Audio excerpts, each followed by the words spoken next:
Baik, metode analisis laporan keuangan tentu ada beberapa metode ya yang dapat digunakan, yang mana itu secara garis besar itu ada dua metode dalam menganalisa. Yang pertama yaitu horizontal, yang kedua yaitu vertikal gitu. Horizontal ini apa? Horizontal ini merupakan metode analisis dengan menggunakan perbandingan tiap pos yang sama dalam laporan keuangan gitu, dengan dibandingkan dengan periode yang berbeda gitu. Nah, biasanya perbandingan ini juga akan dianalisis berdasarkan dua atau tiga periode sebelumnya gitu. Nah, biasanya juga metode ini kerap diaplikasikan dengan melakukan perbandingan terhadap persentase kenaikan dan penurunan pos-pos keuangan gitu dari periode-periode yang sedang dibandingkan. Apabila kita merujuk kepada tiga periode sebelumnya, tiga periode lebih awal, maka setiap pos-pos keuangan ini akan kita bandingkan dengan pos-pos dengan pos-pos tiga periode sebelumnya gitu. Nah, dengan demikian juga metode ini kerap disebut dengan metode dinamis gitu. Nah, di samping itu juga metode analisis laporan keuangan dengan analisis horizontal ini juga ada beberapa metode lain yang diterapkan dalam analisis horizontal gitu. Di antaranya yaitu pertama analisis tren atau indeks gitu. Analisis tren atau indeks ini digunakan untuk melihat bagaimana kecenderungan dalam posisi keuangan gitu. Itu disebut juga dengan analisis time series gitu ya. Jadi jenis analisis seperti ini juga dapat membantu seorang pengambil keputusan untuk memutuskan bentuk kinerja perusahaan dari periode ke periode gitu. Karena memang ini terkait dengan time series gitu ya. Nah, analisis tren atau indeks gitu. Dan analisis ini juga dapat digambarkan dalam presentasi dan indeks gitu.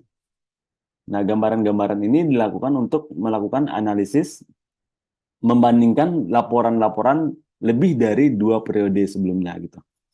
Nah, hal ini tentu juga akan berkaitan dengan bagaimana eh, kita mengambil data historis dalam laporan keuangan gitu. Dan kita melakukan perkiraan terhadap bagaimana performa ataupun rencana perusahaan yang akan dilakukan di masa yang datang gitu.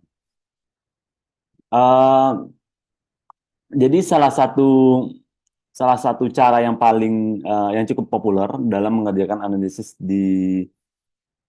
dalam analisis tren dan indeks ini adalah dengan analisis rasio keuangan gitu.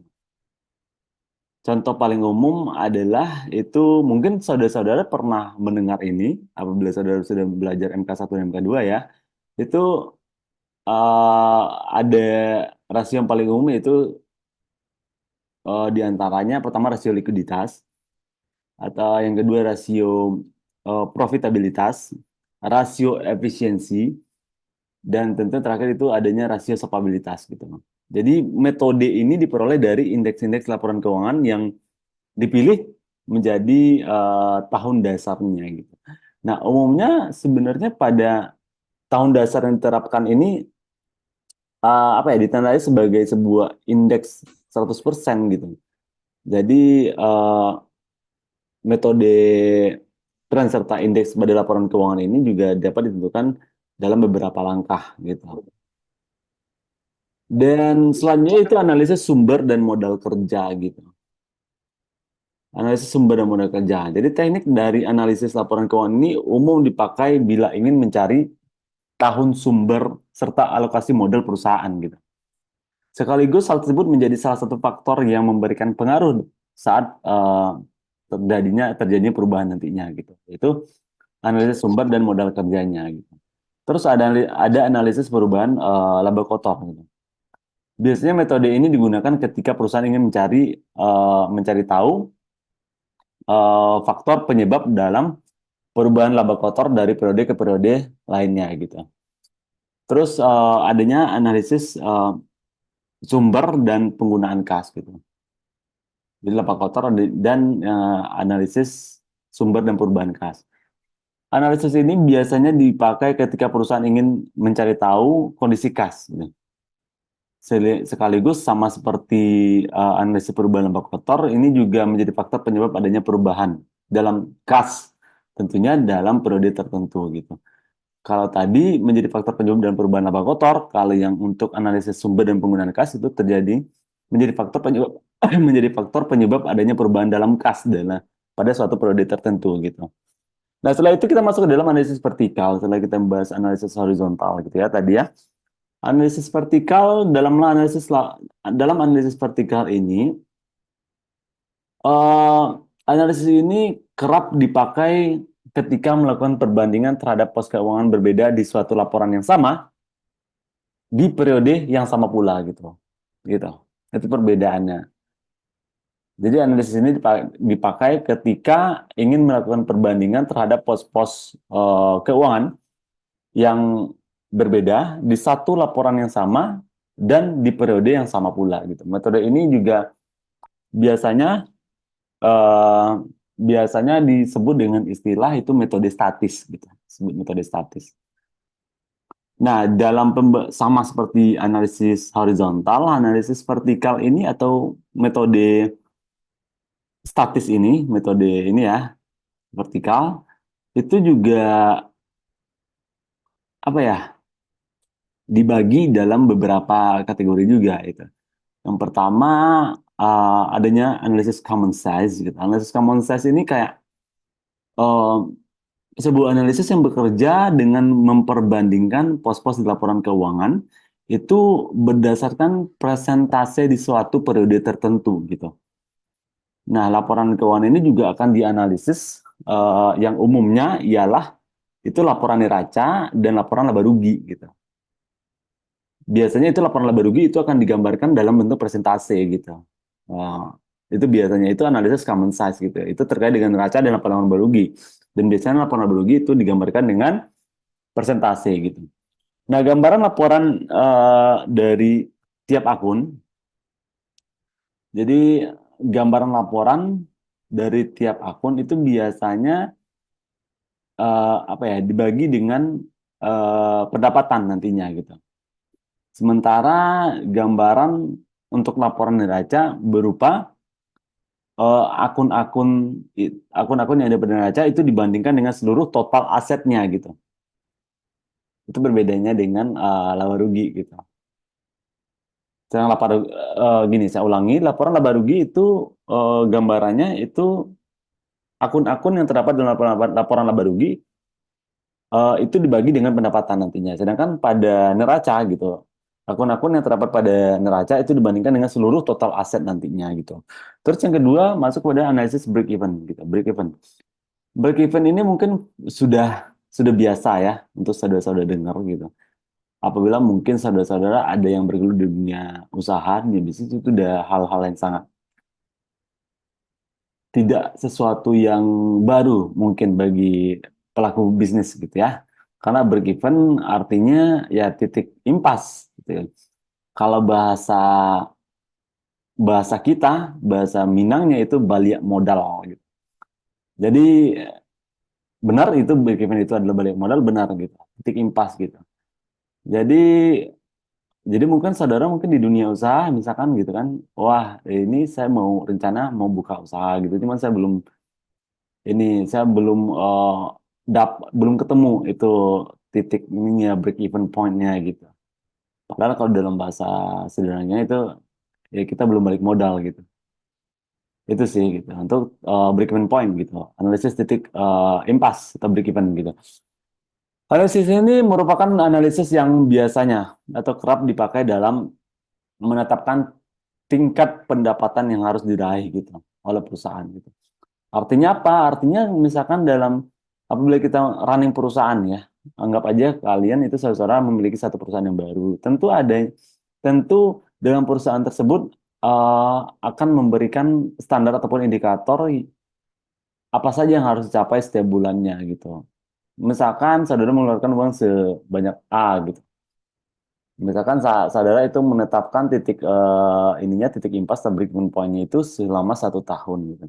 Nah, dalam 1 tahun itu tentu dapat ditentukan angka berapa saudara harus mendapatkan keuntungan per bulannya gitu. Nah, itu maksudnya gitu. Jadi menetapkan tingkat pendapatan setiap bulannya itu oleh perusahaan gitu. Berapa sih yang harus diraih per bulannya, per triwulannya, per semesternya berapa gitu. Itu yang disebut dengan break even gitu. Analisis ini juga sebenarnya akan mendukung apa ya? Mendukung analisis terhadap penjualan produk dari segi kuantitas gitu, ataupun jumlah harus diperoleh pada satu periode gitu. Balik lagi, apabila kita bergerak di bidang penjualan produk, ada produk yang harus kita jual, tentu dalam menentukan suatu indikator yang harus dicapai, misalkan gitu ya, kita harus mendapatkan uang sebesar A dalam setiap bulannya untuk mencapai titik BEP kita gitu.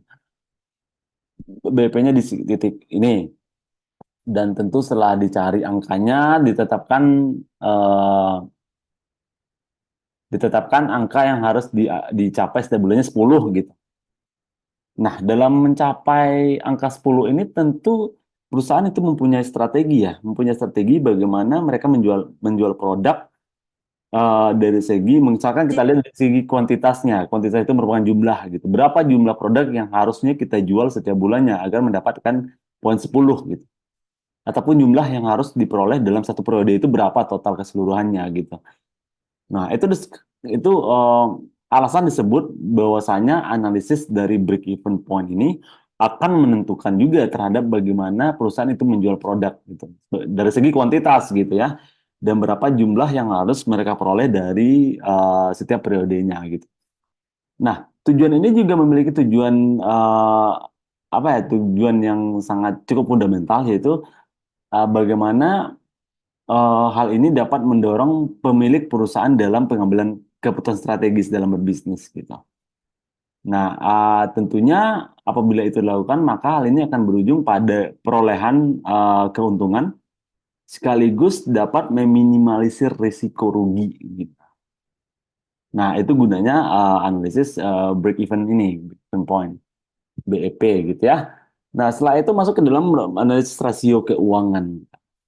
Mungkin rasio keuangan ini saudara sudah sangat familiar tentunya gitu. Dalam berbicara mengenai rasio keuangan ya, analisis rasio keuangan ini juga eh, analisis rasio yang dipakai untuk menilai sebuah kinerja bisnis dari laporan-laporan keuangan di satu periode gitu. Nah, hal ini juga berfungsi sebagai sebagai benchmark dalam pengambilan keputusan nantinya. Tentu itu dalam pengambilan keputusan yang strategis gitu. Jadi hal ini dilakukan setelah perusahaan juga meninjau ataupun menganalisis sumber daya yang dimiliki perusahaan gitu.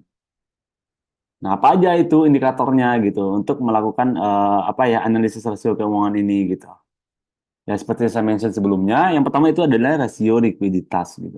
Rasio likuiditas ini apa? Rasio ini sebenarnya berperan dalam mengukur kekuatan perusahaan dalam pemenuhan kewajiban. Tentu itu pemenuhan kewajiban jangka pendek ya, yang dilakukan dengan melakukan perbandingan efek kas serta hutang-hutang jangka pendek gitu. Terus masuk adanya ada yang namanya rasio solvabilitas setelah likuiditas, solvabilitas gitu. Rasio ini berperan dalam mengukur bagaimana kondisi perusahaan, kemampuan perusahaan dalam pemenuhan kewajiban jangka panjang. Itu melalui perbandingan semua beban utang terhadap modal atau aset gitu.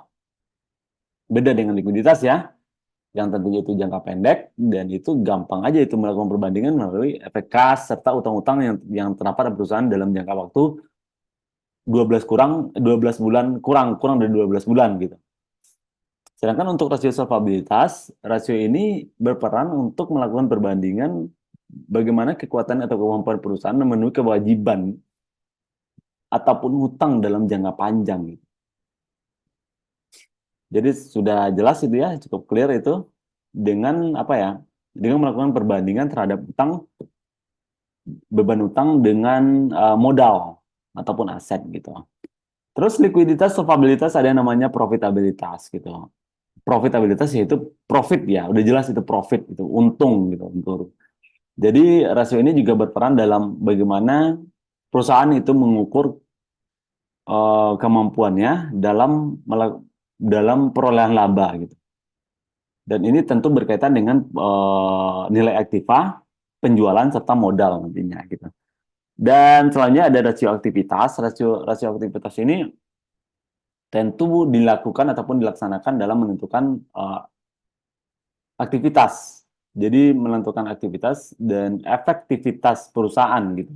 Ketika memanfaatkan aset untuk diubah menjadi laba ataupun keuntungan gitu. Terus selanjutnya juga ada analisis pertumbuhan. Analisis pertumbuhan ini pada dasarnya disusun dengan membandingkan penurunan ataupun kenaikan posisi laporan keuangan gitu di suatu periode gitu. Dan tentu itu dibandingkan dengan periode-periode yang lain gitu pada masing-masing pos yang terdapat pada laporan keuangan gitu. Jadi analisis laporan keuangan yang digunakan itu merupakan analisis nilai presentasi nantinya gitu. Apa aja yang ditampilkan di sana gitu. Analisis dari teknik analisis pertumbuhan ini itu data yang ditampilkan itu merupakan perbandingan dari penurunan atau kenaikan masing-masing pos pada laporan, misalkan kita ambil aja bulan lalu dengan bulan ini gitu. Jadi atau laporan dari eh, tahunan ke laporan harian ataupun laporan dari periode yang lama ke periode sekarang gitu. Dan laporan terhadap apa ya? Pokoknya perbandingannya dengan penurunan dan kenaikan pada masing-masing pos. Jadi pos ini yang dibandingkan waktunya gitu, waktu perbandingannya gitu. Oh, baik, sampai di sini ada yang ingin ditanyakan, saudara, itu mengenai metode analisis laporan keuangan. Saya ingin menekankan juga kenapa saya point out di sini analisis laporan keuangan ini pertama mungkin karena berkaitan dengan metode apa ya perkuliahan kita kemarin ya mengenai laporan keuangan yang ada di perbankan gitu dan tentu ini merujuk kepada analisis kinerja bank gitu. Yang salah satunya yaitu kita harus mengetahui bagaimana laporan keuangan sebuah bank gitu. Dan untuk mengetahui analisis kinerjanya ya kita harus mengulik bagaimana laporan keuangannya gitu. Jadi saya berangkat dari sana agar kita dapat memahami bahwasanya apabila kita melihat laporan kinerja, itu kan melihat kinerja sebuah perusahaan atau bank itu dapat dilihat dan harus dilihat dari bagaimana mereka eh, memiliki laporan keuangan yang baik juga gitu. Nah untuk itu ya itu perlu dibedah semuanya gitu. Baik sampai di sini ada yang ini yang ingin ditanyakan gitu.